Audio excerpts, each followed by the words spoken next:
भद्रकल्पिका सूत्र का ये चौथा भाग है। साथियों, इनमें 301 से 400 तक नाम दिए गए हैं, वो भी अर्थ सहित। तो आइए शुरू करते हैं। संत तेजस यानी सदा शांत रहने वाला। प्रिय केतु यानी सबका प्रिय। राहुदेव, इस नाम का अर्थ अगले वीडियो में आपको मिल जाएगा। सुवायस, अच्छी प्रसिद्धि वाला। अमर प्रिय, अत्यंत प्रेम करने वाला। रत्न स्कंद, 3 बुद्ध रत्नों का स्वामी।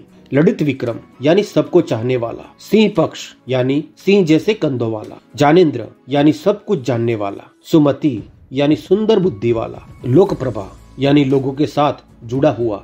रत्न तेजस यानी 3 रत्नों का तेज। भागीरथी, ये एक नदी का नाम है, ये बुद्ध का भी नाम है। समजय यानी मिलनसार। रतिव्यूह यानी रात में याद करने योग्य। तीर्थंकर यानी सही राह दिखाने वाला। गंधहस्तीन, एक उत्तम हाथी जिससे मद जरता है। अर्चिस्मती यानी खुद जलकर प्रकाश देने वाला। मेरुध्वज यानी पर्वत समान उन्नत। सुगंध यानी निर्मल। दृढ़ धर्म यानी दम्म में मजबूत। उग्र तेजस यानी अति प्रकाशित। मणिधर्मन यानी धर्म का रत्न। भद्रदत्त यानी उत्तम पुरुष। सुगत चंद्र यानी अच्छी चाल वाला। ब्रह्मस्वर यानी मन की आवाज। सिंह चंद्र यानी सिंह समान। श्री यानी कल्याण करने वाला। सुजात यानी अच्छे संस्कारों वाला। अजितगण यानी अजय। अशोमित्र यानी यश प्राप्त करने वाला। सत्य यानी सच। महातप यानी तपस्वी।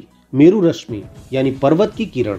गुणकुत यानी गुणों से भरपूर। अर्हत्यस यानी अर्हतों में सबसे प्रसिद्ध। दम्म कीर्ति यानी दम्म की कीर्ति बढ़ाने वाला। दानप्रभ यानी ज्ञान देने वाला। विद्युत दत्त यानी बिजली समान। सत्य कथिन यानी सत्य बोलने वाला। जीवक यानी औषधि समान। सुवायस यानी अति प्रसिद्ध। सदगामीन यानी अच्छा जानने वाला। विनिश्चित मति यानी अड़ग मन वाला। भवन मणिगंधा यानी भविष्य जानने वाला। जयनंदिन यानी आनंदित। सिंह रश्मि यानी सिंह समान औरा वाला। वैरोचन यानी सूरज जैसा। यशोत्तर यानी कीर्ति वाला। सुमेधा यानी मजबूत। मणिचंद्र यानी चंद्र जैसी मणि जैसा। उग्र प्रभा यानी प्रभावशाली। अनिहत व्रत यानी अपराजित। जगत पूजिता यानी पूजने योग्य। मणिगण यानी गण राज्यों का गहना। लोकोत्तर यानी इस लोक के बंधन से मुक्त। सिंह हस्ती यानी बेहद बहादुर। चंद्र यानी चंद्र समान शीतल। रत्न रसी यानी अमूल्य। गुण सागर यानी गुणों का सागर। सहित रश्मि यानी साथ चलने वाला। प्रशांत गति यानी शांत गति वाला। लोक सुंदर यानी सबसे सुंदर। अशोक यानी शोक से रहित। दशावश यानी स्थिति को समझने वाला। बालनंदिन यानी बालक जैसा निर्मल। स्थाम श्री यानी शक्तिशाली। स्थाम प्राप्त यानी शक्तिशाली। महास्थमन यानी महाशक्तिशाली। गुण प्रभा यानी गुणों से भरपूर। सत्याचार यानी सत्य पर चलने वाला। क्षेमोत्तम राज यानी सबका कुशल चाहने वाला। गुण सागर तिस्य यानी गुणों से भरपूर। महारश्मि यानी प्रकाशमान। विद्युत प्रभा यानी बिजली समान।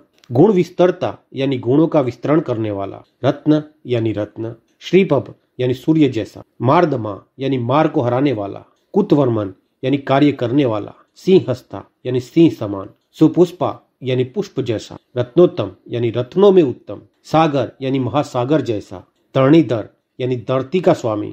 अर्थबुद्धि यानी समझदार। गुणगण यानी गुणों से युक्त। गुणगण यानी गुणों का समूह। रत्नाभिकेतु यानी रत्नों की अग्नि जैसा।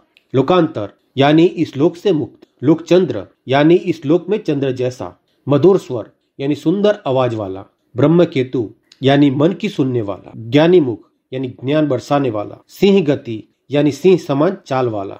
उग्रदत्त यानी अति प्रकाशित। धर्मेश्वर यानी दम्म का ईश्वर। तेज प्रभा यानी सूर्य समान तेज वाला। दोस्तों, ये वीडियो आगे जारी रहेगा। जय भीम, नमो बुद्धाय।